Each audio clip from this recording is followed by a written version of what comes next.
episode of the Two Christian Dudes podcast. We're so excited to introduce a new guest to you today. His name is Howard Storm. He's got a powerful testimony. He'll be sharing about his near-death experience, or as Randy might say, his afterlife experience. So give me just a moment, and I'll bring both of those fine gentlemen into the conversation. Randy, Howard, welcome to this episode. I'm excited to see where our conversation goes today. Thank you for having me.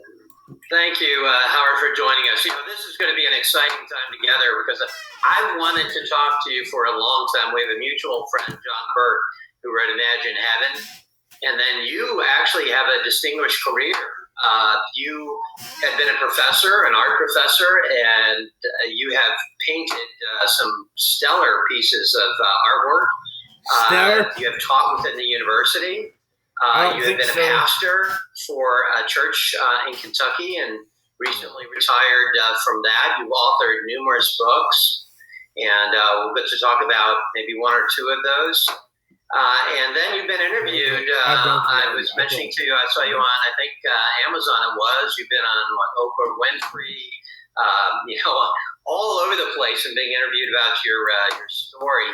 And one thing that we talked about as we were beginning the show is that neither of us really are believers in Jesus Christ. But when I had my afterlife experience, I was a believer, but not the case with you, Howard. You were not a believer in Christ. So tell us a little bit about, briefly how your experience, but also where you were before your encounter with the afterlife. I grew up in I was born in 46, so I grew up in the primarily 50s and 60s, really interesting time of great cultural change. Went to Sunday school as a child and was very enthusiastic about it because of the dysfunctional family situation. People only do as an early teenager, decided that church was a bunch of hypocrites, wasn't real what they were saying, and I became a materialist. My interest went towards if it's not tangible, if it's not visible, it doesn't exist. There's no supernatural thing in the world, and so I excluded God.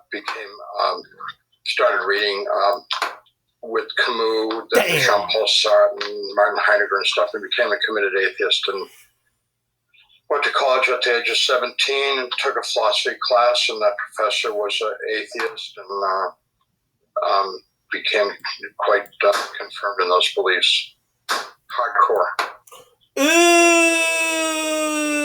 Are hardcore atheists, and you have this experience, and yours happened to be, I believe, in Paris, France. That's right. And you had a devastating encounter with that required a surgical intervention. So tell us a little bit about that and what led up to your near death, please. At 11 o'clock in the morning on June 1st, 1985, my small stomach perforated, which means that the digestive juices, large part of that is hydrochloric acid, bacteria, and all that good stuff, burst through the wall of my small stomach into my abdominal cavity, and the pain was way over the top, more than anything I'd ever experienced in my life. Dropped me to the floor, kicking and screaming. I was taken to the big city hospital in Paris, examined by two doctors there, told me that if I didn't have surgery within the hour, I would die. And they sent me from emergency over to the surgical hospital. But unfortunately, there was no surgeon available because it was a Saturday. And they parked me in a room. I was given no medication. I was given nothing, including no pillow, no blanket, no top sheet, nothing. And laid on a bed and waiting for a doctor to appear at the hospital. This began at 11 o'clock in the morning. I was in the surgical hospital before noon, and at 8:30 that night, nurse came in and said she was sorry. They were unable to locate a doctor and try and get one the next day. Every doctor I've spoken to, and I've talked to many of them, told me that my life expectancy was a few hours at best, and that I should not be alive having spent all that time in that treatment, because the whole abdominal cavity is being destroyed. Not only are you becoming extremely septic, but also the digestive juices are beginning to digest your organs. So the pain, which was so severe that it knocked me to the ground, thrashing and screaming and cussing and in terror, had only gotten much worse during those hours. And when the nurse said there was going to be no doctor, I hadn't seen a doctor. I knew there was time for me to stop fighting, because I knew that when you die, you're dead. It's like turn a light switch and the light goes off. When you die, no more activity, you're gone, and there's no more to you. Said goodbye to my wife, and I went unconscious. You know, that as scary as that is, you're at the cusp of death at that point. And so, having read your books, and also having seen you talk about your experience, at what point did you then enter into your, what we were calling your afterlife encounter? What happened, and how did you transition to that place? There was no transition. I went unconscious, and the next thing I knew, I was standing up next to the bed, and I felt better than I'd ever felt in my entire life. And I was so happy, so ecstatically happy, because I went from the worst pain I'd ever experienced in my life for hours, and then all of a sudden felt great. I also noticed that my senses were heightened. I could see, hear, taste, feel, touch much better than I'd ever before in my life. And I thought, this is pretty amazing. I'm not just better, I'm better than better. And I tried to communicate with my wife and my roommate, who, from my point of view, were ignoring me. From their point of view, they didn't know I was standing next to the bed, yelling and screaming at them. And I was very angry that they would not respond to me, because I was not aware that they didn't perceive me. And a group of people began calling me by name outside the room, and I went over to the doorway and I told them that I was sick, I needed a doctor. Man, this is fucking pissing I'm supposed to have surgery, and they said, we know all about you, we've been waiting for you a long time, it's time for you to go. So I assumed that they were hospital people to take me to the doctor, and I left the room and went out into the dark hallway and followed them on a very, very long journey into ever-increasing darkness. As we walked, they became more rude and crude and abusive, and I realized that I'd made a huge mistake going with these people. And I told them, when we were in abject darkness, I said, I'm not going with you any further, I'm going back, which was a bluff, because I didn't know which way was back. But I just wanted to get away from them. And when I did that, they began to fight with me, first shoving and kicking, and then punching, and then biting, and then tearing and gouging, and then doing things that I don't talk about that were very invasive. And it hurt a lot. And eventually I was all ripped up and laying on the ground of that place, unable to move, and I was no longer of any amusement to them whatsoever. And I heard a voice say, pray to God. And I thought, I don't pray. I don't believe in God. And the voice said, pray to God. And I thought, I don't know how to pray. I couldn't pray if I wanted to. And the voice said, pray to God. And I tried to think back to my childhood, and I remembered a couple phrases that I had learned as a child from the Lord's Prayer in the 23rd Psalm. And when I said them, the people around me became very angry, and they were saying to me in extremely obscene language that there is no God, nobody can hear me, and that they were going to do much worse things to me if I didn't stop praying. But I also realized immediately that my prayers were so repugnant to them that they were backing away from me, backing away deeper into the darkness. So I kept making up stuff about God, very crude, stupid prayers, but all prayer is good ultimately. And they eventually left me alone. And in that time, I got to think about my life. And my conclusion was I had no idea why I had been born, why I had lived the life that I had, and what was the purpose of the meaning of life. It was just like a complete mystery to me. Would you, Howard, the encounter with these beings who are doing terrible, horrendous things to you, do you now look back on that as an encounter with demons? No, absolutely not. I knew absolutely that they were not literally, spiritually, they were my soulmates, my friends.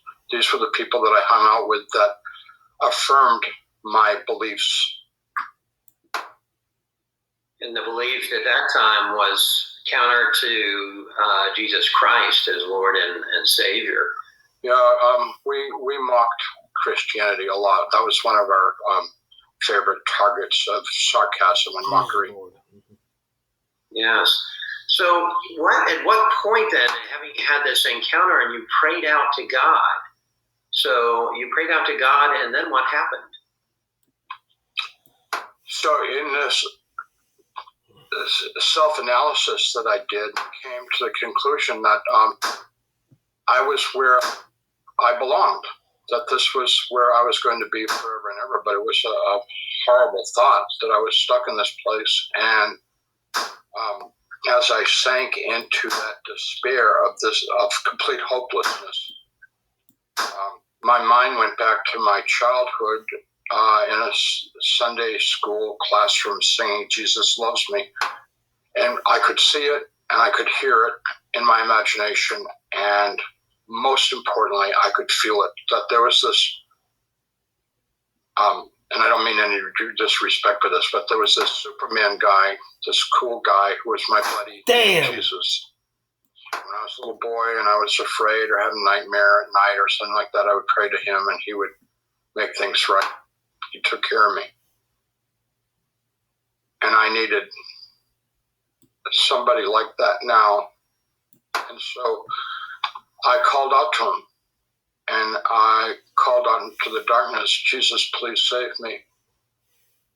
And to my complete surprise, he came surrounded in brilliant white light. His hands and arms reached down from this incredibly brilliant white light and touched me. And I was made whole and filled with a love which is indescribable, because there's nothing comparable to his love in this world. So even the word love is inadequate to describe how he loves us. And his hands went behind my back and he picked me up and held me tight against him. And he was holding me very close. I was weeping for joy in his chest. And then I realized that we were traveling directly upward, going faster and faster. And as I tried to get my composure and take a look at our destination, I realized that we were headed towards a world of beings of light. And it's huge. And I realized fucking pissing me off that we were going to where God was. And at that I had a thought. He's made a terrible mistake. I don't belong here. He should put me back where he found me.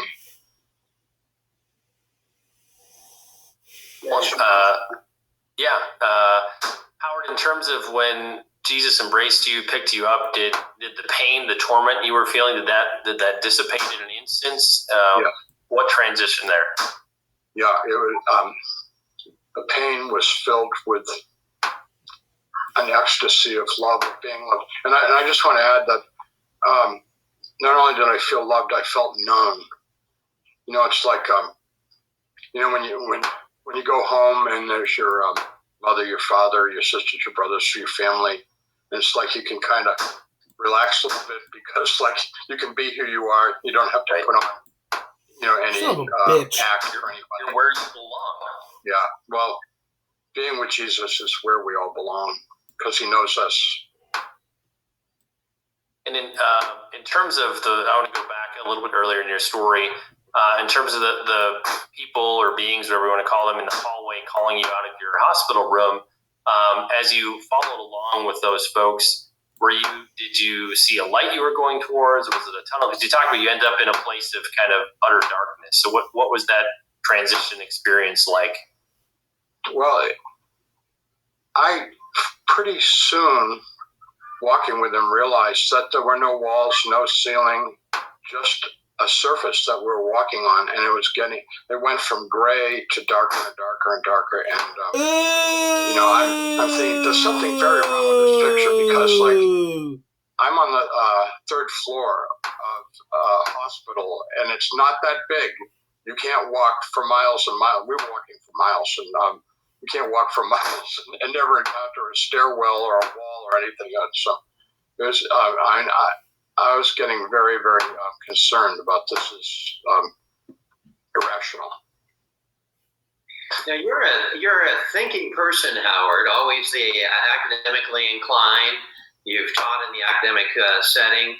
So, what your mindset as you're going through this versus how you assimilate information, let's say in the world prior as an atheist, how is that changing, or how did it change?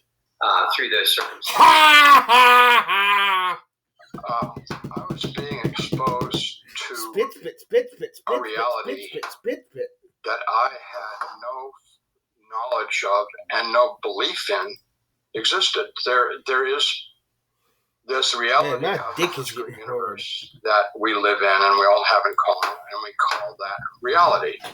It's what we are, the experiences that we share in this world.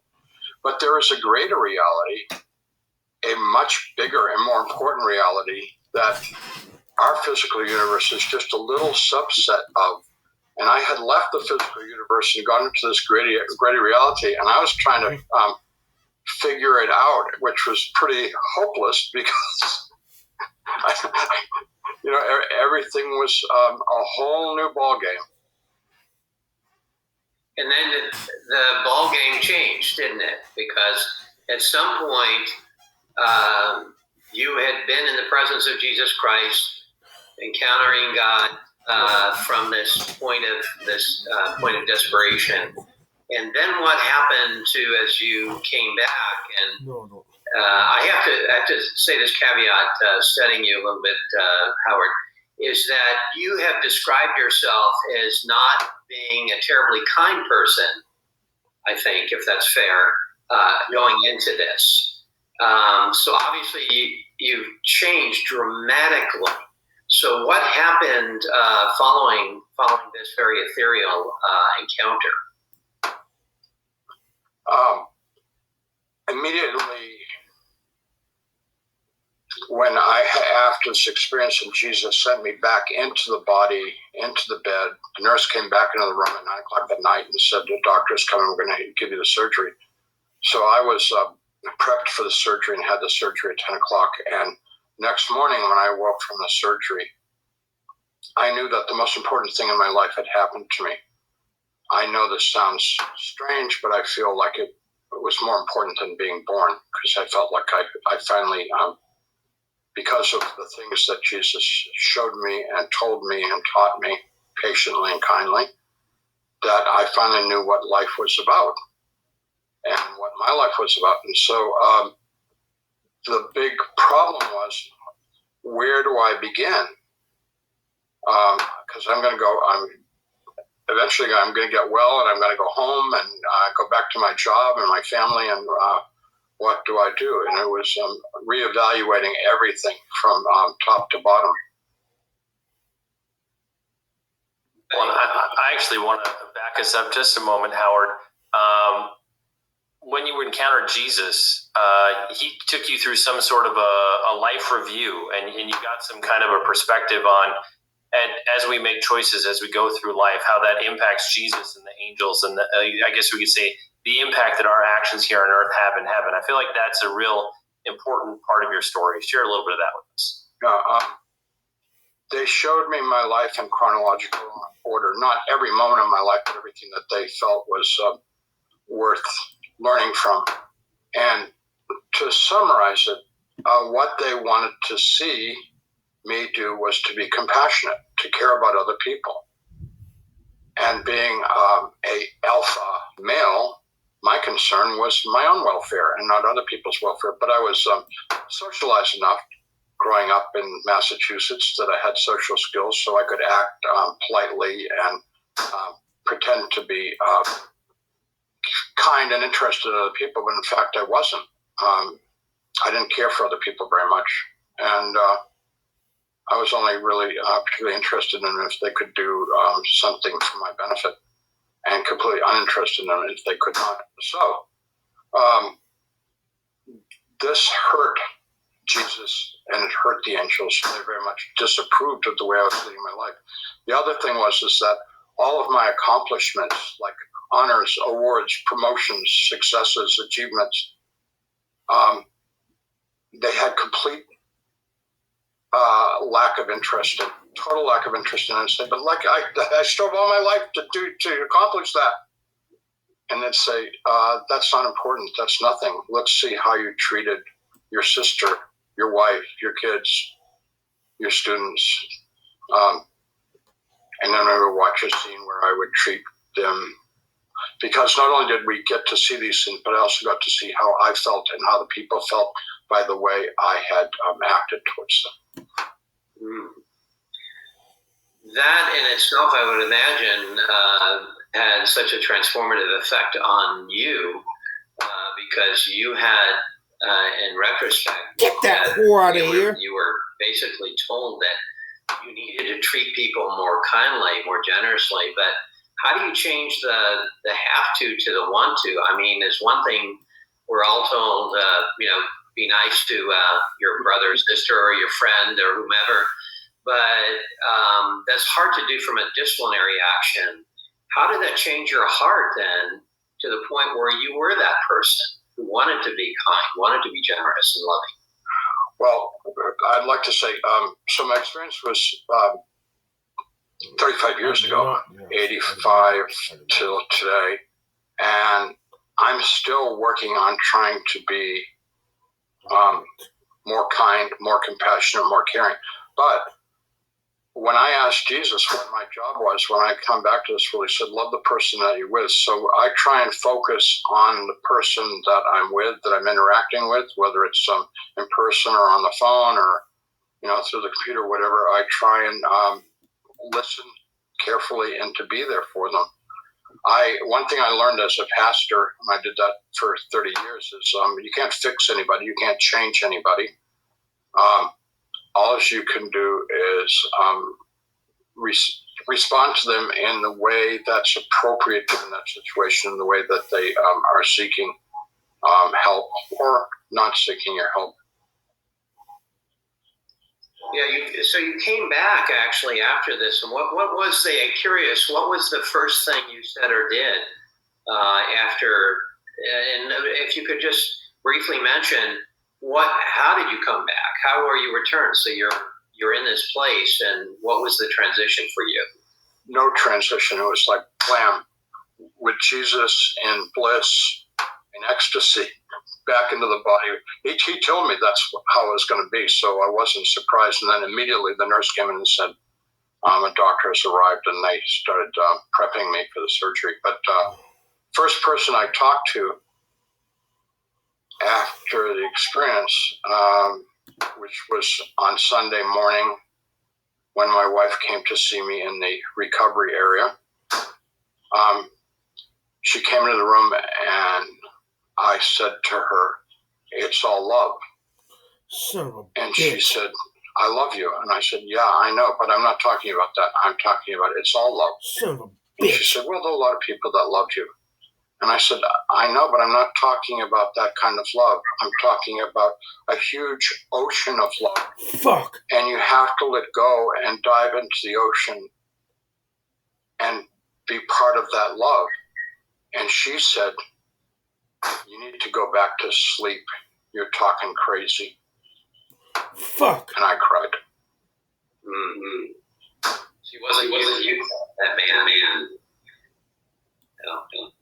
Sean, what's your take on this? In terms of the love that you experienced, especially with Jesus, was it like the atmosphere? Like I've heard people describe who've had near-death experiences where it's just like love is in the air, like there's the love so permeated everything. It was like undeniable. Was that your experience as well? Oh, absolutely. Heaven is definitely where anybody would prefer to be. Dumbass. Heaven is where we all belong, and we were all created to go to heaven if we so choose. We can, if we choose God and choose God's way of love, which is perfectly illustrated in the gospel of Jesus Christ and in the Bible, we will go to heaven. And if we choose not to go to heaven, we won't go there. And I can guarantee you the people are not going to like the alternative to heaven. It's no fun. And in terms of your experience in heaven, did you have a sense that you didn't want to go back? Oh, very much so. I had a big argument with Jesus, and by argument, I don't mean we weren't name calling or anything. I was just trying to persuade him to let me be a part of heaven, and he was assuring me that I did not have the character to fit into heaven at this point, and that's why I need to come back to develop more of a persona, become more of a person that would be part of heaven, which is being a kind and loving person. So I'm working on my qualifications. A student of love. Yeah. Our experiences are similar in some ways and different in other ways, Howard. I can empathize with your encounter with Jesus Christ and the aspect of love, because love to us is an ethereal kind of conveyance of an emotion or an action, but love is a person. The person of Jesus Christ is quite different. And do you think there are any words in the lexicons of all of the world really to adequately describe what that is? Is that for you hard as it has been for me to grapple with the concept of expressing to others just the fullness of God's love? Well, one of the things I value about my theological education was we did a lot of word studies, and love can be used as a noun, but it's also, I think, much more powerful as a verb. And one of the best descriptions of love that exists in the entire literature of all human history is Paul's first letter to the Corinthians, chapter 13, verses 1 through 13, often referred to as the love chapter. And although it's exceedingly difficult to define love, Paul does as good a job as anybody does, where he talks about love is kind, love is patient, love is never rude, never self-seeking. And when we think about love as an action rather than a sentiment or a feeling, forget about it as a feeling. You can be loving and not feeling it. You can be kind and unselfish and not feel that. It doesn't matter what you feel. Forget your feelings. Throw the feeling part out. I mean, it's nice when you feel love. That's great. But sometimes we need to be disciplined enough to act and be loving even when we're not feeling it. I've done some prison ministry, and when I first went into the prison and was dealing with these hardcore guys, I was terrified, frankly. I was afraid of them. I wasn't feeling any love at all. I was like, I was in fight or flight mode. Stupid. Fortunately, there were guards in the room, and I could always get me out of here. But by the end of the week with those guys, we were hugging and telling each other we loved each other, these are some bad boys, you know.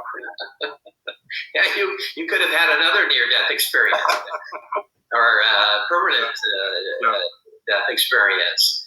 You know, it's fat. Why do you think? And we're doing this series on near-death experiences or afterlife experiences. Why do you think it's important that people hear about our experiences? And what is God doing through them? I mean, there's a lot of questions, you know, are they real? Are they not real? All of those things. Why do you think this is important to share? I'm really glad you asked that question because I think it's extremely important. I think that we're in a critical time in history. Of course, people have been believing they were in the critical time of history for thousands of years, but I really think there's a lot of signs that this is the birth pangs of the coming of Christ. It's time for people to get ready. It's time for people to get serious about not just their salvation, but the salvation of the world and everyone that we come in contact with. So I think one of the ways that God is nurturing this is in our age of, quote, enlightenment, which I think is a misnomer, but anyways, we live in a time, it's like if you can't test it, if you can't observe it, it has no reality. It's not true. You know, religion's just hypothetical and like who can believe in any of that stuff because you can't prove anything. Well, millions of people, and there have been surveys done all over the world, are having near-death experiences. Millions, tens of millions in the U.S. alone. And these people are coming back and saying, excuse me, it's real. This stuff is true. Stupid. There really is an afterlife. There really is a God. There really is a plan. There really is a path to God, to heaven. Get serious. And not a lot, but a significant percentage of people have had experiences of both heaven and hell. And I know that it's very unpopular to talk about hell, and like people want to dismiss that and say, "Oh, everybody goes to heaven. It doesn't matter what you do with your life. You know, do whatever you want to do. We're all going to heaven." That's not true. That's absolutely not true. God is a God of love, and God is a God of justice. And the bottom line is everybody gets exactly what they want from their heart, not what they say. You know, I mean, I could tell you I'd like to win the lottery. The only problem is I don't buy any lottery tickets, so I haven't won the lottery. I mean, I'd like to be a multimillionaire, sure, but I mean, I don't do anything about it. So that's baloney. What I just said's a whole bunch of baloney. I mean, you know, it doesn't mean anything. What I do is how do I treat the beggar at the grocery store? That's what matters. That matters. That's everything right there. And I use the beggar at the grocery store because there's someone I come in contact several times a week, different beggars.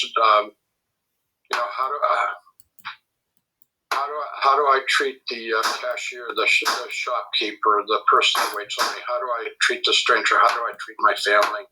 You know, how do I treat my friends? How do I treat the people that ask me for advice or help? Damn phone first, then that phone. And Howard, in terms of sharing your story, sharing about your experience, were you able to do that soon after the experience, or I know other people who didn't feel like they had a release or they were afraid to share it for what people might think. So what was it like getting to a place of confidence where you actually were ready to share about this experience? I was crazy, wildly enthusiastic to share it with everybody. Every nurse, every doctor, every family member, every visitor, cleaning lady, respiratory therapist, you name it. I wanted to tell them about God and Jesus and heaven and hell, and the reception that I got was terrible, but that did not discourage me because I thought it was important stuff to talk about. I was like, we could talk about the local baseball team, or we could talk about eternal life. Which is more important? Let's go with the eternal life. Excuse me. So I was obnoxious to the point I like to call it my zealot phase. And as a consequence of that, I lost everybody in my world. My wife, my kids, my friends, I lost everyone because I was way too zealous. And so I don't do that anymore. I'm not pushing it anymore. I'm not the hardcore salesman. I try to be gentle and interesting, but I'll tell you a secret. It's not a secret since I'm broadcasting this. I'm still a zealot in my heart. I just I know it turns people off. So like if I get on an airplane and I'm sitting with someone, I don't try to convert them right away or anything. I get people to tell me their story. I don't tell my story. You tell me their story, and then if there's an opportunity, then I can slip in. Like I know a way to hope. I know a way to peace. I know a way to healing. And I appreciate that you said you're still that same zealot in your heart. So you probably went through a maturing process, a learning process. So how did you take that zealous enthusiasm and excitement and channel that into your pursuit of ministry? What was the transition away from being a professor to being in ministry for 3 decades?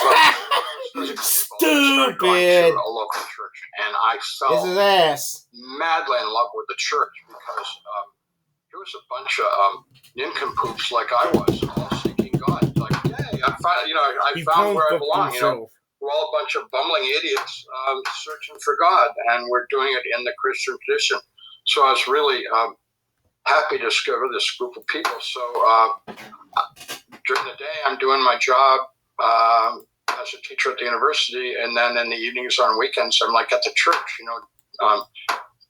teaching the teenage boys Sunday school and painting the walls of the nursery and taking classes. And I was just like at the church as much as I could possibly be all the time, sort of fanatical about it. And as I became more involved with the church, I realized that as imperfect as the church is, and trust me, we people who pastored all know the church is imperfect, made up of imperfect human beings, like kind of a no-brainer. It's the only hope for the world. The hope is not the government. The hope is not the university. The hope is not the Social Security system or having a big investment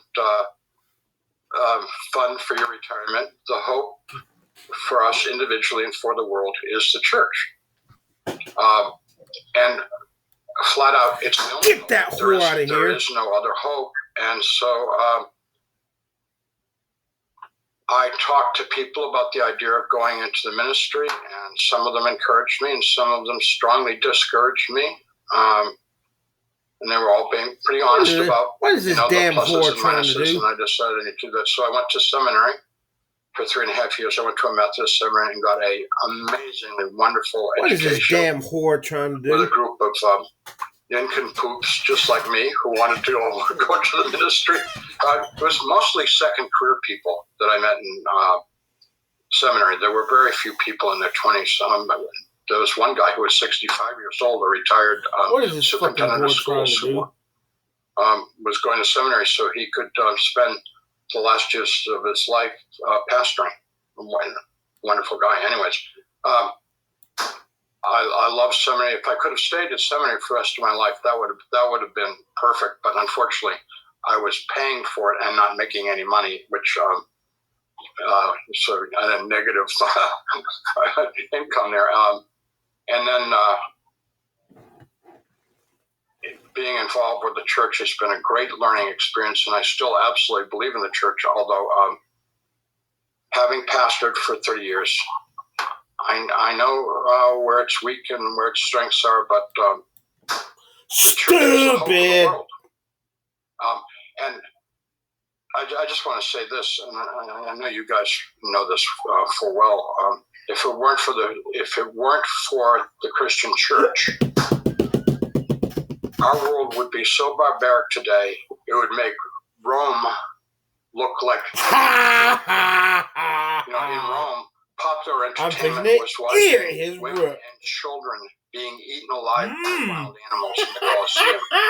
You dumbass. By the way, that was the opening act in the Colosseum, was throwing women and children out to animals who had been starved so that they were really hungry. Oh, you want to say, Meg? Lions and tigers and bears and things and wolves. Your black ass wants to say, Meg? And then it went from that grotesquerie to worse things. Massacres of prisoners, and then of course the culmination of it was the gladiatorial fights.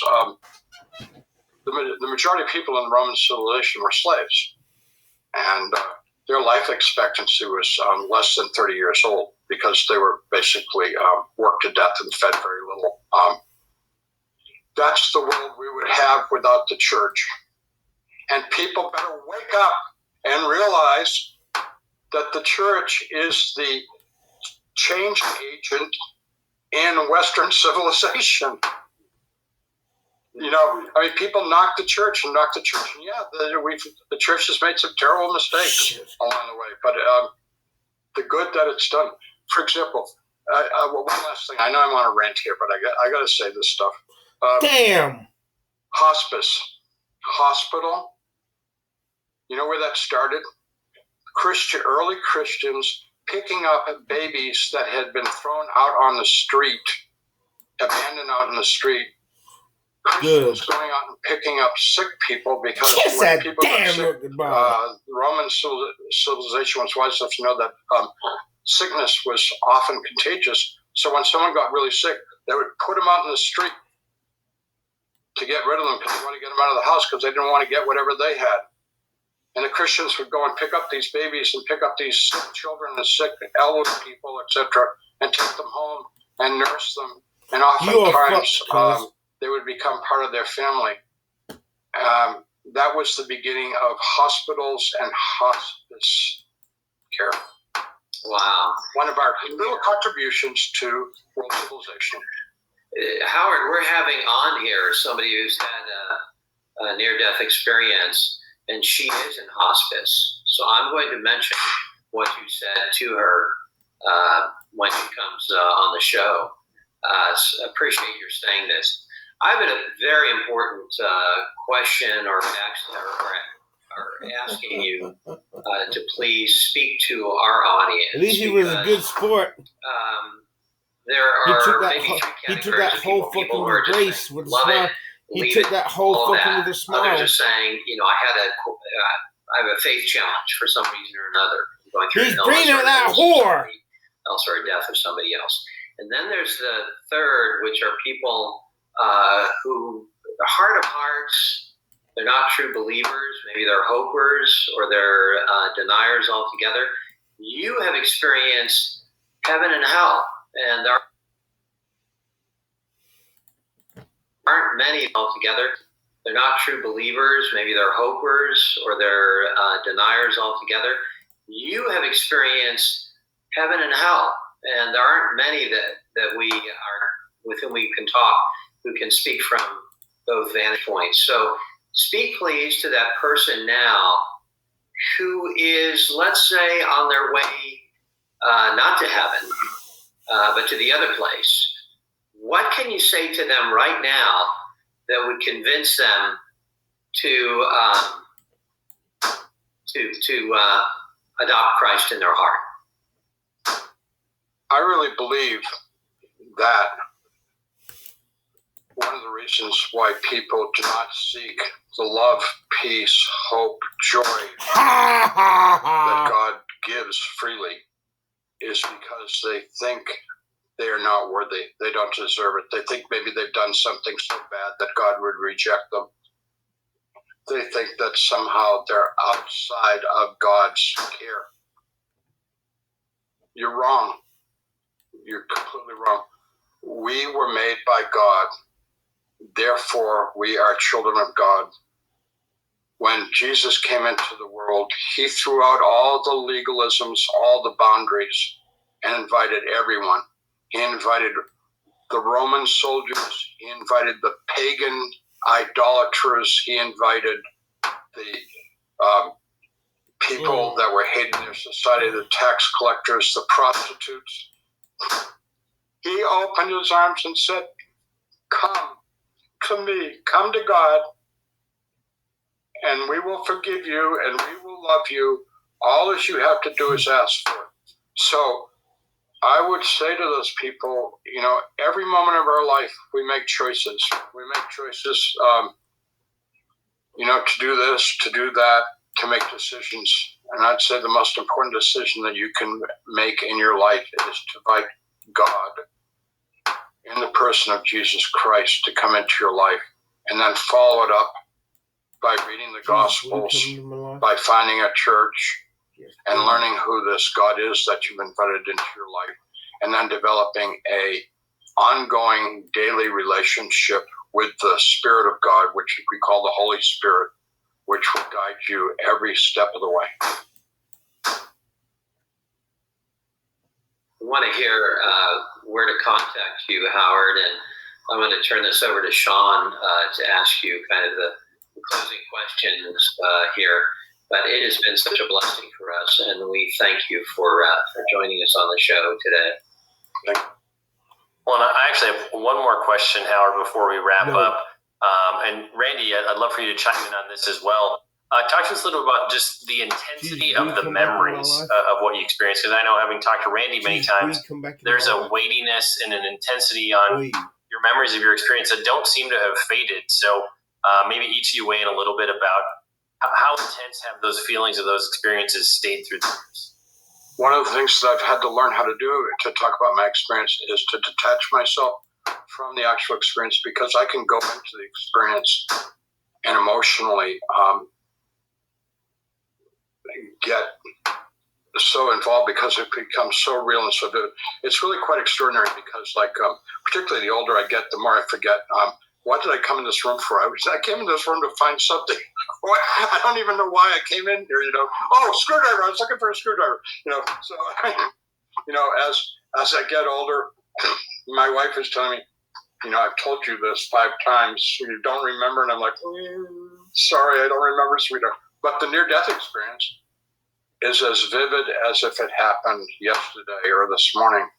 And so one of the things that I've had to learn how to do is to sort of back off from it a little bit so I can talk about it. Because when I first started talking about it, it was very, very emotional, very intense. I can concur. You had asked Sean for me to kind of address that as well, because Sean knows, Howard, having interviewed me a couple of times in other places, that I tend to tear up. And that emotion, I'm glad you said that, because I don't feel so alone. It's so emotional and so vivid that it stays with you as not just a memory, but as a living presence almost. We hear a lot about mindfulness, but the being mindful of that experience is not just maybe I think from the experience itself. I think it is the living presence of the Lord that's an impartation. It changes a man who was an atheist, who did not have natural love for others, to somebody who is on fire believer, who loves and goes to the grocery store and loves the person bagging the groceries and shows kind-heartedness to that person, and goes from an academic setting to one being a pastor of a church for many years. That cannot be faked, and it cannot be developed through just mindfulness or kind of a change of mindset. It is a true transformation from heaven. Yeah. No, I finished having my impression, obviously, having heard you share numerous times, baby. Randy, and now having heard you share, Howard, and others that I've interviewed through the years, it seems that once you experience that love, you're immersed in the love of Jesus. Like, it so permeates you, you can't shake it. And I think that must be part of what ties to that intensity of that emotion. Like, it's seared into your being. You can't get rid of it. I used to use this line. I don't do it anymore because I don't think it was. I used to tell people I was the richest man in the world, that I'd won all the lotteries. Stupid! I said, but not the money lotteries. So you love lottery because I got Jesus. And that makes you be wealthier than people can be who don't know that love. It makes you wealthier than the wealthiest person in the world. I'm a mega billionaire of love. I love that. That's fantastic. Howard, for somebody who's not read any of your books, maybe they're encountering you for the very first time in this conversation, which of your books should they start with to connect with you, find out about your story? My Descent into Death by Howard Storm is available in Amazon, and there's used copies on Amazon for $2 and $3, and I don't make any money off those. So make sure I don't get any royalties, because we wouldn't want to. We wouldn't want me to get wealthy off that. You're already rich. You don't need that. Right. That's right. Well, widely available wherever great Christian books are sold. And Howard, if we want to connect with you, where can we discover you on the web? What's your website? howardstorm.com. And there's a little biographical information. There's a few sampling of some of the paintings that I've done. And there's also a little guide to joy in your life. 12 steps to knowing God. And program. I like that. That one I'll take. Okay. And we'll be sure to include links in the show notes. So if you want to go to Howard's website, find out more, we'll have that linked up. We'll also link up places where you can pick up your own copy of his book as well. Howard, I'd love for you to just pray for our audience for just a moment, however you feel led. Close this quick, and then we'll wrap up. Okay. Gracious and loving God, we thank you for this opportunity to, in our own fumbling way, to express our gratitude and our appreciation for the love that you've given us. And we know that you give us this love so that we may share that love with all of our brothers and sisters. And I hope that there are people out there today who've heard our conversation who are looking for something. They're looking for hope. They're looking for joy. They're looking for faith. They're looking for healing.